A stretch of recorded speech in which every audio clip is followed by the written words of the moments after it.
Okay, in 2.1, we're going to talk about linear and quadratic functions. So the definition of a polynomial. It says a polynomial function of x with degree n, where the leading coefficient is a sub n, has this general form. Now don't worry about the fact that it looks weird, okay? It's just saying you have some leading coefficient with the largest exponent. And then you can add in the one that's right below it. And that we can keep adding in unlimited number here until we get to a sub 2x to the second plus a sub 1 x to the first plus, then we get a sub 0, and technically there's an x to the 0 there, but it's never written because x to the anything to the 0 power is 1. But you know what a polynomial is, guys. You know that y equals 2x plus 4. That's a polynomial. Y equals 4. That's a polynomial. What's not a polynomial? An absolute value of x.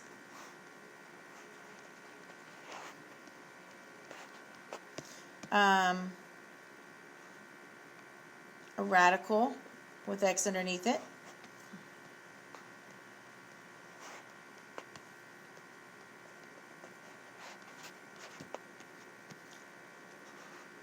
A fraction with x on the bottom. With x in the denominator, which is the bottom.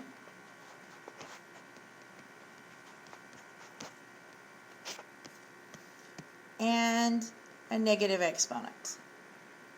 X with a negative exponent.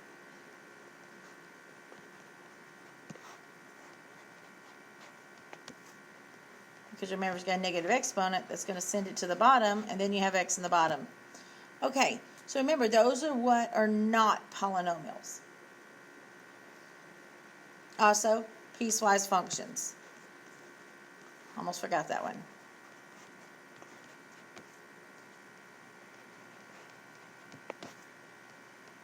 Polynomial has to have smooth curves and be continuous. So the smooth curves, that's why the absolute value is out, because it's that V, it's got that sharp curve. So smooth curves that are continuous. Alright, so let's talk about some polynomial functions of 0 or low degrees.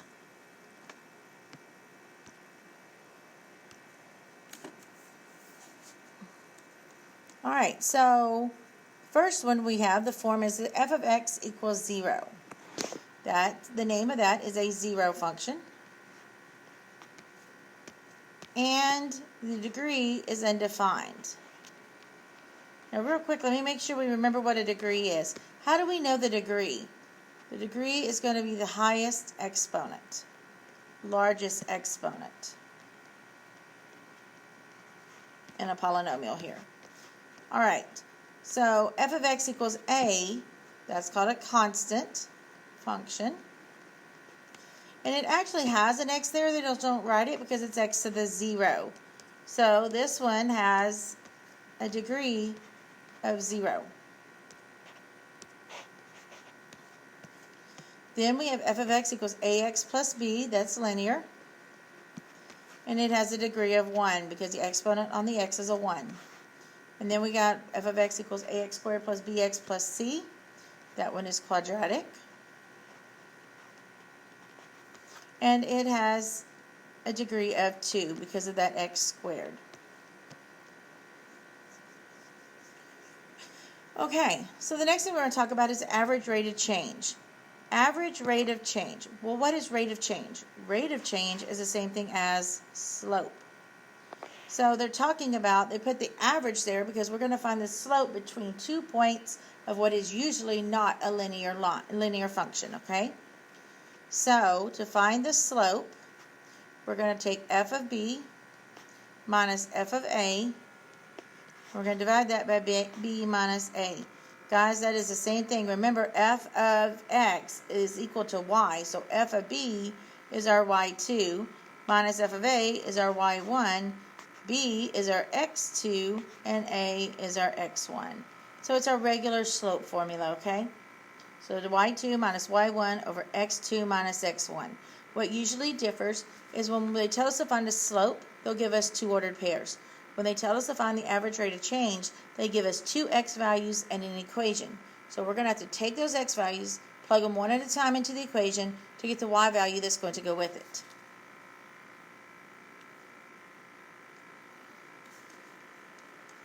Alright, so identifying a polynomial function. It says find the degree and the leading coefficient for the polynomial functions below. If the equation is not a polynomial, explain why not. Alright, so look at A. First thing, is this a polynomial? Yes. Alright, so what is its degree? Remember, the degree is the largest exponent. It's a 4. The leading coefficient is the number in front of that x that has that degree. So the number in front of that x to the 4th is a -9. So that's our leading coefficient. What about B? Is that a polynomial? No. Why not? It has a square root.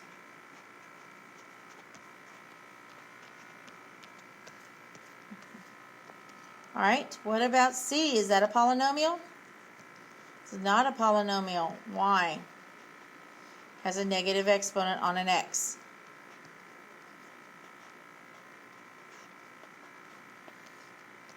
Okay, because that x to the -3, remember that's 1 over x cubed.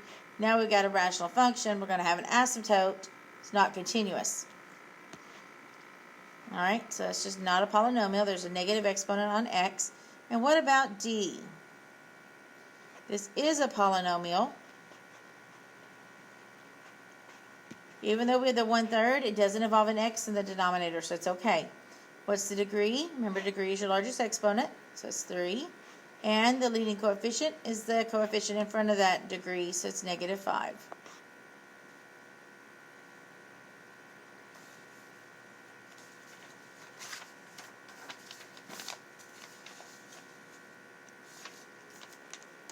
Alright, so example 2 says write an equation in slope-intercept form for the linear function such that f of -4 equals 9 and f of 0 equals 3. Well, they gave us two ordered pairs here.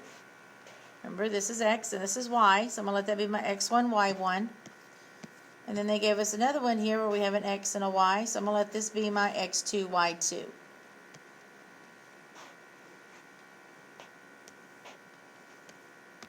Alright, we want an equation in slope-intercept form. That means we need the slope. Remember, slope-intercept form versus y equals mx plus b, where m is our slope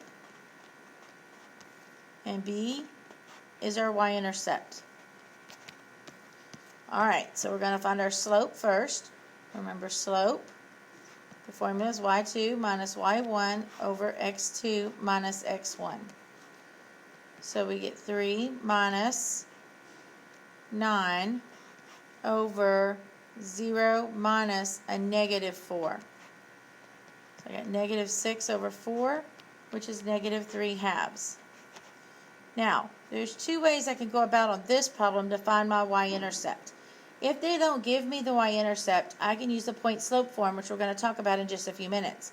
But remember, your y-intercept, x is always 0. Well, I noticed they gave us this ordered pair over here where my x is 0. So that means that that 3 is my y-intercept. So I know that my y-intercept is just going to be 3. And so my equation is y equals m x plus b. And there's my equation. Alright, then different forms of linear equations. First one we have is our general form. This is where we're going to take ax plus by plus c and set it equal to 0. So x, y, and the constant are all going to be on the same side of the equation in order of x, y number. Okay? Something to watch out for is a has to be greater than 0, which means it cannot be negative. If your a is negative, you need to multiply or divide by -1 to get rid of it. Also, you cannot have fractions for any of the numbers. So remember, if you have a fraction, you can always just multiply by the denominator and it'll make that fraction go away.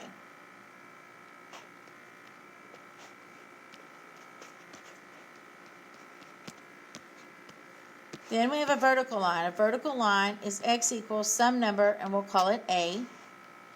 Horizontal line is an equation. It's got a y equals some number, and we're going to call that b. Slope-intercept form, we just talked about, y equals mx plus b, where m is your slope and b is your y-intercept.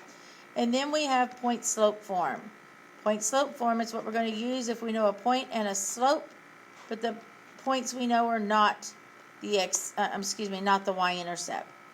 I can't talk and write at the same time here about two different things. So y minus y1 equals m times x minus x1. We will replace the y1, the m, and the x1 with numbers. The x and the y that are in here are the same x and y that's up here in the in the slope-intercept form, okay? So they're just part of the equation. You're only going to replace the x1, y1, and the m. All right, so converting between different forms of a linear function. It says given that f of negative 2 equals 3 and f of 4 equals negative 5, write the equation in point-slope form.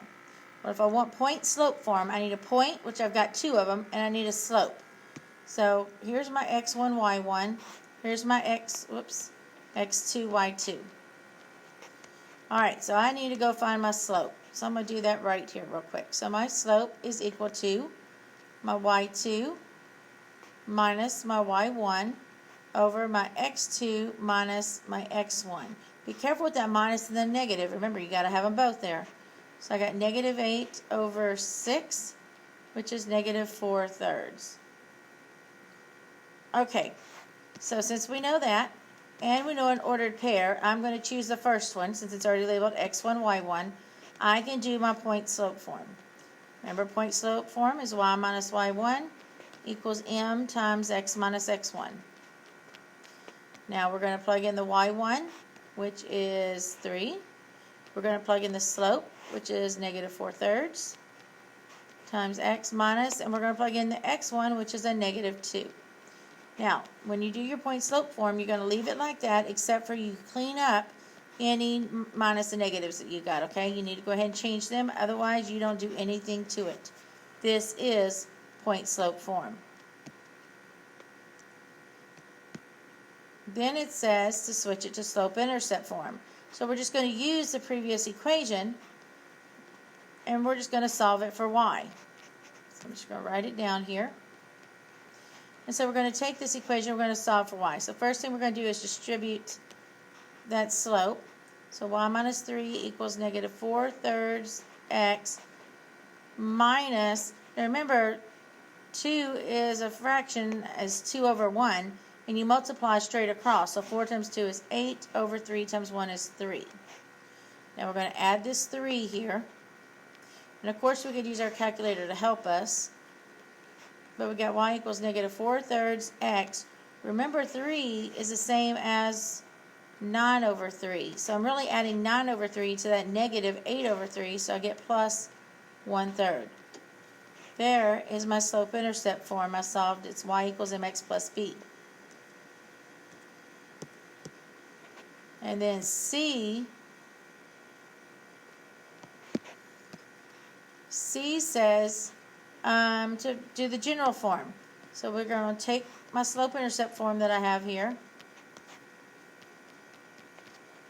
and I need to get x, y, and number on the same side. So I'm going to go ahead and move this y over, but I'm going to put my 0 on the other end. So we got negative 4/3 x minus the y plus the 1/3 equals 0. Well, we got two issues here. One issue is we got a negative and at the leading and the a spot. We can't have that, but we also have a fraction. So if I want to get rid of the negative, I can multiply everything by negative 1. But I also want to get rid of the 3 on bottom, so I'm actually going to multiply everything here by negative 3. So when I do that, my negative and my 3 are going to cancel, and I'm left with 4x. And then here, I got negative times a negative is positive. Y times 3 is 3y. Right here, I got a positive times a negative is a negative. And the 3 is going to make that 3 cancel, so I'm just left with 1 equals 0. And there is my general form.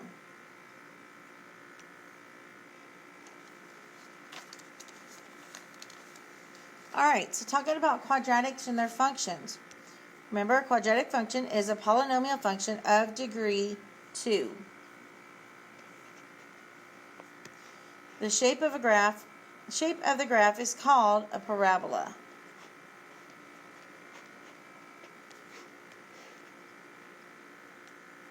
Some characteristics of a quadratic.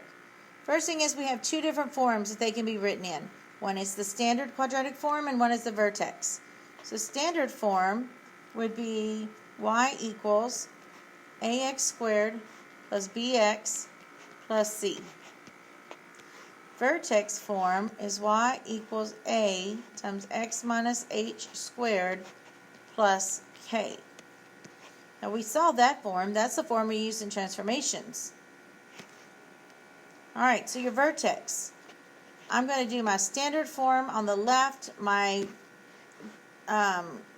vertex form on the right here. Alright, so to find the vertex, in standard form, it's going to be negative b over 2a for your x. And then if you know x and you know the equation, you're going to plug that back in to find the y value. Now, if we're in vertex form, your vertex is just h comma k.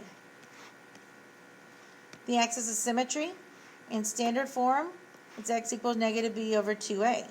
You'll notice that is the x of the vertex, which is your axis of symmetry. In vertex form, again, it's still going to be the x of the vertex.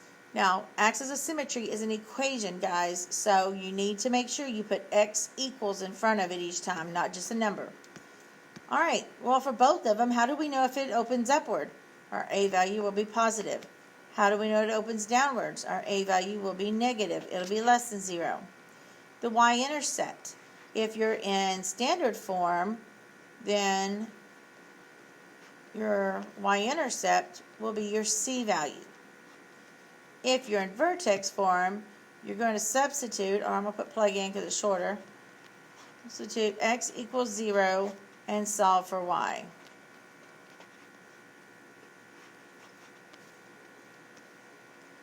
The x-intercepts. If you're in standard form, you're either going to factor, well, you got to set the equation equal to 0. Okay, sorry about that. That distracted me. So we were talking about the x-intercepts. So first thing is you got to set the equation equal to 0. So just set it equal to 0. Then you can factor, or you can use the quadratic formula.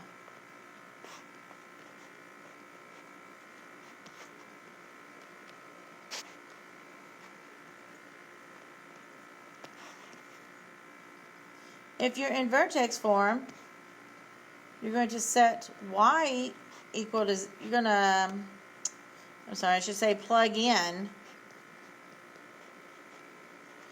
y is equal to 0 and solve for x.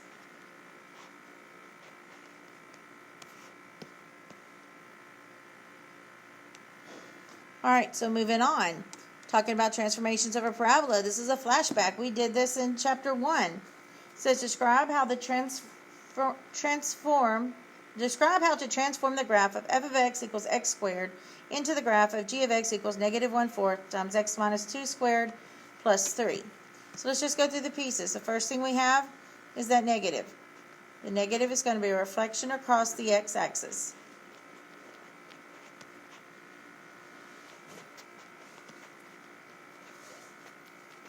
Then we have that 1/4. That 1/4 is a vertical shrink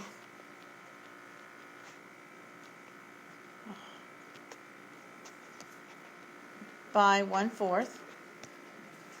Then we have the minus 2 inside. So we know it's going to be a horizontal shift.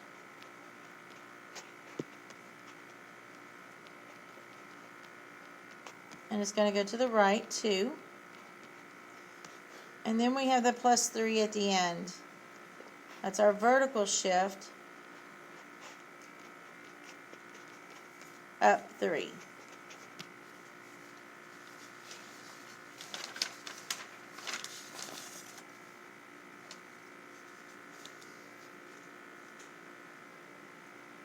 Alright, so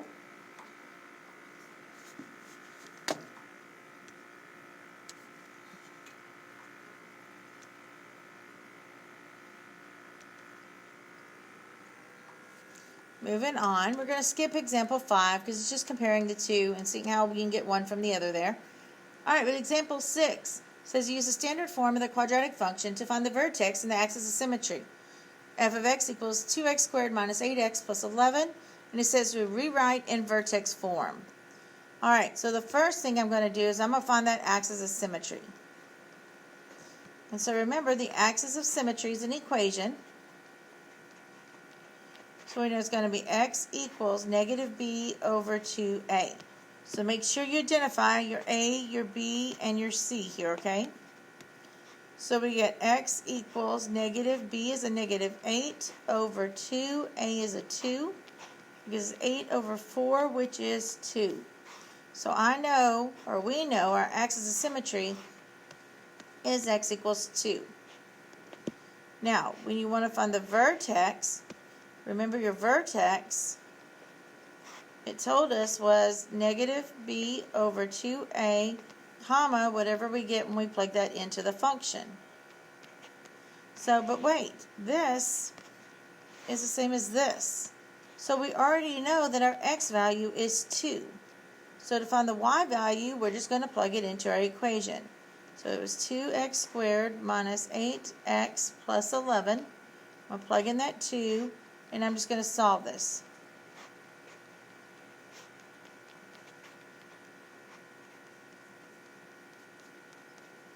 And so when I solve that, I get positive 3. So if my x is 2, my y is positive 3, then my vertex is going to be 2, 3.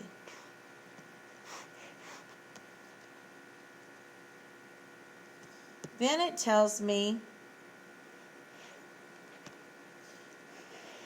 to rewrite it in vertex form. Well, remember, vertex form is y equals a times x minus h squared plus k. Now we already know a because we identified a over here, so it's going to be the same a value. We know h and k because remember, h and k is also known as your vertex. So now we're just going to plug in.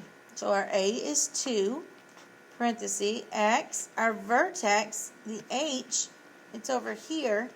It's going to be a 2, so we're going to put minus 2 squared, and our k is the y of the vertex, so we're going to put plus 3.